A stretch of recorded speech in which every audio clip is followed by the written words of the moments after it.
பட்டுக்குச்சியை எளிதாக உடைக்கலாம். ஆனால் பட்டுக்குச்சிகளை ஒன்றாக உடைக்க முடியுமா? அனைவருக்கும் வணக்கம். என் பேர் கேசிகன். நான் ஒன்றுபட்டால் உண்டு வாழ்வு என்ற பழமொழி விளக்கமை ஒரு சிறிய கடையை சொல்ல போகிறேன். வாங்க கடைக்குள்ள போகலாம். ஒரு பசுமையான அந்த காட்டில் 4 நண்பர்கள் வாழ்ந்தார்கள்.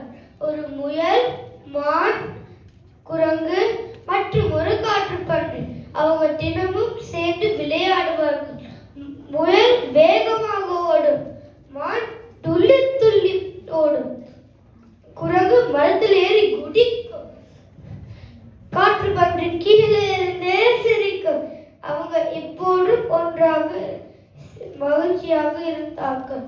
ஆனால் ஒரு நாள் யார் சிறந்தவன் அந்த சண்டை வந்துச்சு. முயல் சொன்னது, நான் தான் வேகமாக ஓடுவேன். உடனே மான் சொல்லியது, நான் தான் மிக அழகானவர். அதை கேட்ட குரங்கு சொல்லிச்சு, நான் தான் மிக புத்திசாலி. அதுக்கு காட்டுப்பன்றி, இல்லை இல்லை, நான் தான் மிக வலிமையானவர். இதனால் அவர்களுக்கிடையே சண்டை அதிகமானது. அவர்களின் நட்பும் உடைந்தது. அடுத்து அவர்கள் தனித்தனியாக வாழ ஆரம்பித்தார்கள். அதே காட்டில் ஒரு கபடமான நரி இருந்தது. அந்த நரி இவர்களின் சண்டையை பார்த்து, இப்போது இவர்களை ஏமாற்றுவது எளிது என்று எண்ணியது. அடுத்து ஒரு நாள் முயலிடம் சென்று, முயலானே, அங்கே நிறைய ருசிக்கிற பழங்கள் இருக்கின்றன என்று கூறி முயலுக்கு ஆசை காட்டியது. அதை நம்பிய முயலும் அங்கே தனியாக சென்றது.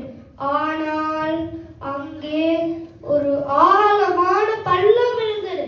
முயல் தவறி பள்ளத்தில் விழுந்து முயல் பயந்து, காப்பாற்றுங்கள் காப்பாற்றுங்கள் என்று கத்த ஆரம்பித்தது. அந்த அலற சத்தத்தை கேட்டு அதனுடைய நண்பர்கள் அங்கே ஓடி வந்தார்கள். அவர்கள் முயலை காப்பாற்றினார்கள். அவர்கள் ஒன்றுபட்டதால் அவர்கள் முயலை காப்பாற்ற முடிந்தது.